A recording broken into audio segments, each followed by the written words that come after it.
Okay, this movie is really mind-fucky and can be kind of confusing, so I'm gonna do my best to make it make sense. Let's do it. Coherence is about this group of 8 friends that gets together for a dinner party, and it happens to be the night that Miller's comet is going to be flying overhead. So the friend group consists of Mike and Lee, who it's their house, Beth and Hugh, who are married, Emily and her boyfriend Kevin, and we can see that they're kind of having some issues because he has to go on this work trip abroad for a long time and she doesn't want to go with him. And then Amir, who shows up with his new girlfriend Lori, who happens to be the ex-girlfriend of Kevin. So they sit down for dinner and they're talking about the comet, and Emily brings up these past comets, like in the 30s and before, and how it was reported during these comets that strange things would happen. Like there's one woman who called the police because she said, like, my husband isn't my husband, and I know he's not my husband because I killed my husband, so he shouldn't be here. And of course, all of their phones stop working, and a couple of them even get smashed without them even touching them. Soon enough, the power goes out. So Mike pulls out this box of glow sticks, and there's 3 different color ones, blue, red, and green, and they use the blue ones. And the group decides to go outside to check around the neighborhood and see if anybody else has power. And they do find that one house has lights. And when they get back inside, they find a glass on the table that's broken, but nobody remembers it breaking. Hugh at this point has told everybody how his brother is a physicist, and he gave Hugh specific instructions that if weird things start to happen during the comet, you need to give me a call right away. So Amir and Hugh decide to leave and go to the house that has power to see if they can use their phone. They return a little bit later, and Hugh has this cut on his forehead, and Amir has this box with him that he said he found in the other house and he brought with him. And they look in this box, they discover that it has a ping pong paddle in it, as well as pictures of all of them. And Amir's picture specifically was taken that night, and he knows it because the sweater that he's wearing, he just bought that day. But nobody took this picture of Amir, and he doesn't remember having his photo taken. Hugh also tells the rest of the group that the other house was set up exactly like their house, with the place settings and everything. The group then finds a note on the door saying, sorry to scare you, but trying to see if we can use your phone, thank you. And it turns out it's the same note that Hugh just left on the other house. So at this point, the group realizes that the other house is an alternate version of the house that they're in. So at this point, Emily, Mike, Kevin, and Lori decide to set out to go to the other house, but as they're on the way there, they encounter themselves, but it's another group of them holding red glow sticks this time, so they flee back to their house. It's at this point they also realize there is this really dense, dark area of the street. At this point, Hugh realizes that he has a book in his car from his physicist brother that's about quantum coherence. And what they learn from this book is that the passing of the comet has somehow made 2 realities coexist at the same time. Eventually, they put together that any time they cross through this dark, dense mass, they change realities. By all accounts, one of those realities is going to collapse once the comet fully passes.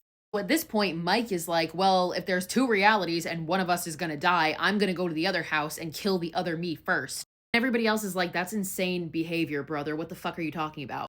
He wants to do it anyway, and he talks to Kevin about how he's going to write himself a blackmail note. So he's going to threaten other Mike with a secret that Mike does not want anybody to find out.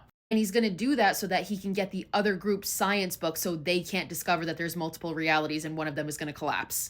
At this point, Hugh and Amir start to act a little weird, and they grab the box of photos and the book and they piece the fuck out. And at that point, the group realizes that was not our Hugh and Amir, they were from the other house. A few minutes later, Hugh and Amir return again, this time carrying blue glow sticks. They reveal that they had found multiple notes at the other house in addition to finding the 2 at the house that they're currently in. So they originally thought there was just 2 realities, but it turns out there's more. So everybody's freaking out, so Lori sees this as a perfect opportunity to try to seduce Kevin. Meanwhile, they hear somebody outside smash Hugh's car window.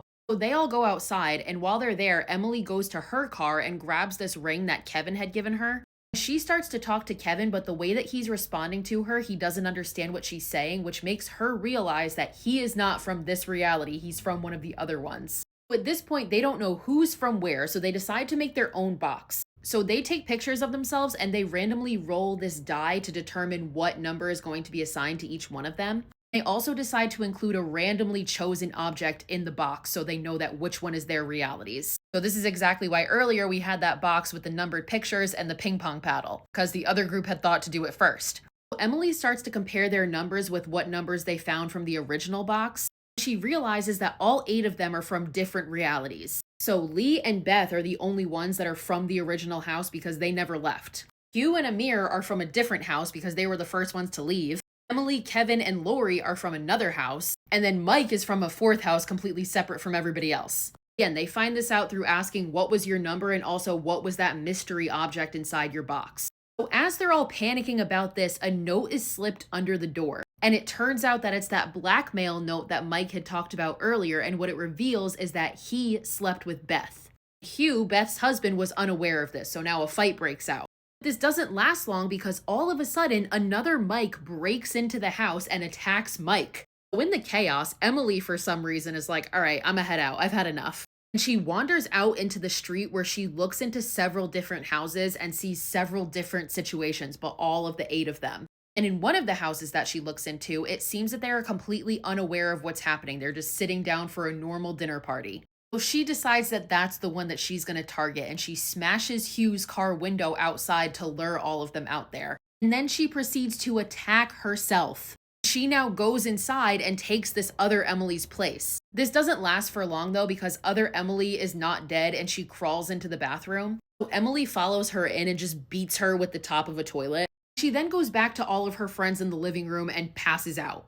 However, Emily wakes up the next morning and everything's totally fine. It's normal. They made it. Or at least she took the place of the Emily that made it. So Kevin sees her and he goes up to Emily and gives her her ring.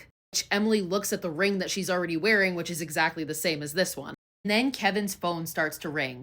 Kevin looks at it and he's like, that's weird. It's you calling me. Kevin answers the phone and hears whoever is on the other line speak as he looks at Emily and she looks at him, and the movie ends. So now it seems like there are 2 Emilys stuck in this reality. Also, maybe fucking not. I don't know. How do you interpret it?